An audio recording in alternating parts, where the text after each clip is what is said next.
حضور سید عالم صلی اللہ علیہ وسلم کی امت بہترین امت، کون سی بہترین امت؟ جس کو کہا گیا کہ تم نے سود نہیں کھانا، تم نے حرام نہیں کھانا، تم نے غیروں کا مال نہیں کھانا، تم نے جناب یتیموں کا مال نہیں کھانا، تم نے ناجائز طریقے سے مال نہیں کھانا۔ لیکن وہ امت آج سارے کرتوت کر رہی ہے۔ پہلی امتیں ایک ایک گناہ کریں، کوئی ہفتے والے دن مچھلیاں کسی کے لیے ممانت آئے تو وہ ہفتے والے دن مچھلیاں پکڑیں، اللہ ان پر عذاب بھیج دے۔ کسی کی مجھے یہ بتائیں کہ آج جدھر جاؤ اس طرح شہر جس طرف نکل جاؤ وہاں بڑے بڑے پوش علاقے ہیں، بڑے بڑے جناب سوسائٹیاں ہیں اور بڑی بڑی دیواریں ہیں اور بڑی بڑی ان کی چیک پوسٹیں ہیں، اندر داخل ہونے سے پہلے اپنی شناخت کروائی جائے۔ بنی اسرائیل کی ایک قوم جس کے امیروں اور غریبوں کے درمیان جس کے امیروں نے دیوار کھڑی کر دی، بھائی اس قوم کے غریب ادھر رہیں گے اور امیر ادھر رہیں گے۔ جب دیوار کھڑی کر دی، ایک رات جب وہ سوئے، صبح اٹھے تو غریب امیروں کی جانب سے کوئی شور شرابہ نہیں، کوئی جناب اٹھنے کے اثرات نہیں، کوئی جناب باتوں کی آواز نہیں۔ تو غریبوں نے کہا ہم جھانک کر دیکھو تو صحیح، یہ آج اٹھے نہیں، خیر ہو یہ خاموش ہو کر بیٹھے ہیں۔ جب غریب قوم نے امیروں کی طرف جھانکا تو دیکھا کہ وہ کتے اور خنزیر بن چکے ہیں۔ صرف میرے اللہ کو یہ بات پسند نہیں آئی کہ تم نے ان کے درمیان تفریق پیدا کیوں کی ہے، جب میں نے جو خود بنایا ہے اپنے بندوں کو، خود کسی کو غریب بنایا، کسی کو امیر بنایا ہے، کسی کو اونچا بنایا ہے، کسی کو نیچا بنایا ہے، کسی کو بڑا بنایا ہے، کسی کو چھوٹا بنایا ہے، تم نے درمیان میں دیوار کیوں ہے؟ اللہ نے ان کو خنزیر اور بندر بنا دیا۔ لیکن یہ آج ہر طرف یہی تماشا ہے، بنی اسرائیل والے قوم والے سارے گناہ، وہ مولوی ہوں ان میں بھی موجود ہے جی، وہ پیر ہوں ان میں بھی موجود، وہ مشائخ ہوں ان میں بھی موجود، وہ عوام ہوں ان میں بھی موجود، وہ سیاستدان ہوں، وہ کوئی بھی طبقہ ہے فکر سے تعلق رکھنے والے لوگ ہوں، ان کے اندر وہ سارے گناہ موجود ہوں، لیکن پھر بھی ان کے اوپر عذاب نہیں آتا، نہ ڈڈوؤں کا، نہ ٹڈیوں کا، نہ خون کا، نہ بارشوں کا، نہ طوفانوں کا، نہ سیلاب کا، پھر بھی ان کے اوپر اجتماعی عذاب نہیں آتا۔ تو اس کی وجہ کیا ہے؟ اعلیٰ حضرت فرماتے ہیں تائے عرب جلائے کرب فیوز عجب بغیر طلب، یہ رحمت رب ہے کس کے سبب؟ بے رب جہاں تمہارے لیے۔ اور جمہوریت کے نام پر اور جناب مفاد عامہ کے نام پر، مفاہمت کے نام پر، وہ جو شخص آیا ہے ہماری وزارت عظمیٰ کے سیٹ پر 10 مہینے 11 مہینے ہوئے ہیں، وہ آیا شخص، وہ کہتا تھا میں اس قوم کو بچانے کے لیے، اس کی معیشت ٹھیک کرنے کے لیے اگر کپڑے بھی اپنے بیچنے پڑے تو وہ بھی جناب بیچ کر ان کی خدمت کروں گا۔ اس نے کپڑے کیا بیچنے تھے؟ جو فطرت نے لباس دیا ہے، کھال اور ماس اور گوشت، اس نے وہ بھی نوچنا شروع کر دیا ہے قوم کا، اور کبھی بھی فلاح نہیں پا سکتی قوم، یہ بات پکی ہے۔ اور یہ کہتے تھے حساب ڈال آئے گا۔ میں نے کہا تھا تمہاری معیشت درست نہیں ہو سکتی کیونکہ تم نے ناموس رسالت پر مداحنت کی ہے، تم نے ختم نبوت پر مداحنت کی ہے، اور جو تیرے در سے یار پھرتے ہیں وہ در بدر یوں ہی خار پھرتے ہیں۔ پھر رہے ہو کہ نہیں در بدر خار؟ تو آیا نہ درتے کیوں بد نصیبہ، تسی آ جاندے تواڈے کول موقع سی۔ بابا جی فرماتے ہیں زندگی چ ایک ویلا آیا ہوندا کہ بندے نو یا ادھر دا فیصلہ کرنا پیندا یا ادھر دا فیصلہ کرنا پیندا۔ کاش کہ تسی سارے رسول اللہ دے در دا فیصلہ کر لیندے۔ اج تک تانوں سارے کہہ رہے ہیں تسی ڈیفالٹ بھی ہو چکے ہو، تسی جناب منگتے بھی ہو، تواڈے کول ملک بھی نہیں چل رہا۔ کہتے جی آپ کہتے ہیں جناب سود کو ختم کرنے والی بات، اور آپ کہتے ہیں جناب یہ کوئی ٹھیک بات ہے کہ جناب آپ کہتے ہیں ہم سود نہیں دیں گے؟ میں نے کہا یہ ٹھیک ہے کہ دنیا کے آگے جھولیاں پھیلا کر پھرو، اور یہ ٹھیک ہے کہ دنیا کے آگے دامن پھیلا کر پھرو، اور تم امداد دینے جاؤ اور اگلے دروازے بند کرنے کہیں لینے نہ آ جائے، اور تم دنیا کو امداد دینے کی بجائے یہ بیان دو کہ ہم 6 مہینے تک ان سے امداد لیں گے نہیں، ڈوب مرنے کا مقام ہے تمہارے لیے۔ اور پوری قوم اس کے ساتھ بالکل جناب کھڑے ہیں جی، ہم جمہوریت کے ساتھ کھڑے ہیں۔ اور بھائی جمہوریت جب سارے غریب مار دے گی تب جمہوریت سے جان چھڑائی جائے گی۔ آؤ آج بھی حضور کے دین کی طرف، آج بھی ان عیاشوں کی بدماشیاں بند کرو۔ اور ہم نے کہا تھا تیل کی قیمتوں میں اضافہ، تو آج ہم پریس کانفرنس کرنے لگے ہیں۔ ہم نے پتہ ہے سب سے آخر میں کیوں اعلان کرنا ہے؟ اس کی ایک وجہ ہے، اس کی ایک وجہ ہے کہ ہم انتظار کر رہے تھے، ہو سکتا ہے جن کو آزادی کی جنگ لڑنے کا شوق چڑھا ہوا تھا وہ کچھ کر لے قوم کے لیے، کچھ بول ہی پڑے اپنے اقتدار کی حرص کے علاوہ کہ یار اس قوم کو مارنا ہے تم نے۔ تمہیں چاہیے تو یہ تھا کہ تم منی بجٹ پیش کرتے ہوئے یہ کہتے کہ ہم اپنی عیاشیاں ختم کر رہے ہیں۔ آج کے بعد جتنے سرکاری جناب تیل لینے والی گاڑیاں ہیں اور گاڑیاں ہیں ان کا خرچہ ہم خود برداشت کریں گے. آج کے بعد جتنے بھی ہمارے اثاثے ہیں آتے ہم وہ قومی خزانے میں جمع کرواتے ہیں. لیکن انہوں نے آسان حل ڈھونڈا ہوا ہے. ان کو پتا ہے کہ ہم لتر بڑھا دیں اور بندے بڑھا دیں, قوم کھانے کے لیے تیار ہے. جی قوم کھانے کے لیے تیار ہے. انہوں نے آسانی سے تیل کی قیمتوں میں اضافہ کیا, بجلی کی قیمتوں میں اضافہ کیا اور گیس کی قیمتوں میں اضافہ کر کے سکون سے پھر کیا کرتے ہیں, پھر تماشے کرتے ہیں قوم کے ساتھ. پھر ایک آدھی آڈیو لیک کرتے ہیں, پھر ایک آدھی ویڈیو لیک کرتے ہیں اور قوم کو کہتے ہیں آپ اس طرف لگ جائیں. ہم اپنے جناب نشہ اقتدار میں مست رہے, لیکن ہم یہ انتظار کر رہے تھے ہو سکتا ہے یہ جناب جو آزادی کی جنگ لینے چڑھے تھے ان کو شوق چڑھ جائے, یا وہ کراچی سے خیبر تک کوئی بھی جناب جماعت ہو جن کو نوازا جا رہا ہے یا نوازنے کے لیے تیار ہے, جناب جو بوٹ پالش کرنے کے لیے پہلے نمبر پر صفوں میں کھڑے ہیں, ہو سکتا ہے ان کو قوم کا خیال آ جائے. لیکن ہم نے دیکھا جنہوں نے آزادی کی جنگ لڑنی تھی وہ خود جیلوں میں جا رہے ہیں اور جیلوں میں جانے کے لیے بہانے ڈھونڈ رہے ہیں. اور جناب جنہوں نے کہا تھا کہ ہم میدان میں کھڑے ہیں وہ جناب آگے لیٹنے کے لیے تیار کھڑے ہیں. تو پھر ہم نے کہا کہ آخری تو ہم ہی رہتے ہیں.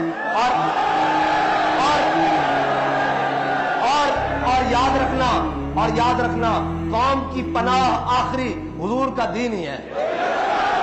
یہ جہاں مرضی پھر لیں آخر وہ دین ہی ہے جو ان کو بچا سکتا ہے, اور وہ دین ہی ہے جو ذات سے بھی مراد ختم کرتا ہے حضرت عمر بن عبدالعزیز کی طرح, رشتہ داروں سے بھی ختم کرتا ہے, تعلق داروں سے بھی ختم کرتا ہے, دوستوں سے بھی ختم کرتا ہے اور قریبی رفیقوں سے بھی ساری چیزیں ختم کر کے قوم کے خزانے میں جمع کرواتا ہے.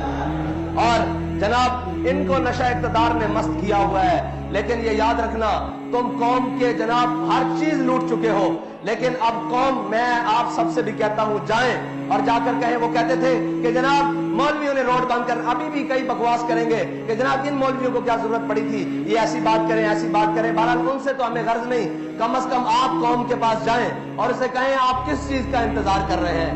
کہ ابھی ہماری شنید یہ ہے کہ جناب بین الاقوامی ایجنسیاں اور بین الاقوامی ادارے آ رہے ہیں ہمارے ایٹمی پلانٹ کا وزٹ کرنے کے لیے, تو پھر اس کے بعد ہمارے پاس بچا کیا ہے؟ میرے آقا و مولا صلی اللہ, بھائی کچھ بھی نہ ہو غیرت تو اندر موجود ہو. میرے آقا و مولا صلی اللہ علیہ وسلم کی حیات مبارکہ ہمارے لیے مشن راہ ہے. حضور سید عالم صلی اللہ علیہ وسلم جب ظاہری دنیا سے تشریف لے کر گئے تو یہودی کے ہاں آپ کی زیرہ جو ہے وہ رہن پڑی تھی, لیکن آپ کے گھر میں 9 تلواریں لٹک رہی تھی. یہ تو ہمارا, لوگ کہتے ہیں پھر جناب یہ ڈیفنس. میں نے کہا بھائی بات سنو, ہم بھوکے بھی رہ لیں گے, ہم ساری باتیں کر لیں گے, لیکن اپنی غیرت کے اوپر سودا نہیں کریں گے. کل کو یہ بات جناب بین الاقوامی ادارے آ کر کہیں کہ جناب اس کو بھی بیک رول کرو اور اس کی جناب تعداد کو کم کر دو, انہیں کہہ دو بھائی ہم بھوکے رہ سکتے ہیں, اس کی تعداد بڑھائی تو جا سکتی ہے, کم نہیں کی جا سکتی. لیکن میں آپ کو یہ بات بتا دوں کہ جن کے ہاتھوں میں آپ کے ملک اور ریاست کا اقتدار ہے وہ بڑھانے کی کیا بات, وہ تو اس کو ختم کرنے پر تلے ہوئے ہیں. لیکن یہ اس پاکستان نے باقی رہنا ہے تعصب قیامت, اور اس پاکستان نے اسلام کا قلعہ بننا ہے, لیکن لگتا ہے اس کے آثار اللہ تعالیٰ اپنی حکمتوں سے, اپنے جناب رازوں میں سے اور اپنی تدبیروں سے انشاءاللہ جلدی لا رہا ہے. اب آپ کی ذمہ داری بنتی ہے آپ قوم کے پاس جائیں اور انہیں کہیں کہ تحریک لبیک جو بھی فیصلہ کرے آپ کو اس کے ساتھ کھڑا ہونا ہوگا. آپ تو کھڑے ہیں نا, آپ کا کام ہے قوم سے بھی جا کر کہیں کہ وہ جناب کوئی نونیا ہے, کوئی جناب وہ جناب پی ٹی آئی والا ہے, یا کوئی جناب جو بھی جس جماعت سے تعلق رکھتا ہے, اسے کہو بھائی ساری باتیں بعد میں, یہ ملک بچے گا تو تب ہم بچیں گے نا. اس ملک کو جس نام پر حاصل کیا ہے وہ ملک رہے گا تو پھر آگے چل سکیں گے نا.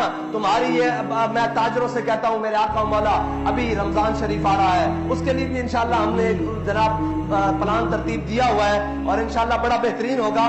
بہرحال میرے آقا و مولا صلی اللہ علیہ وسلم نے فرمایا حق گو یعنی سچ بولنے والا تاجر اور جناب امانت دار تاجر قیامت والے دن شہیدوں اور صدیقوں کے ساتھ اٹھایا جائے گا.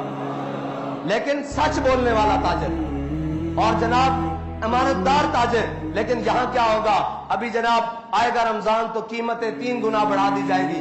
پھر ان پیسوں سے جناب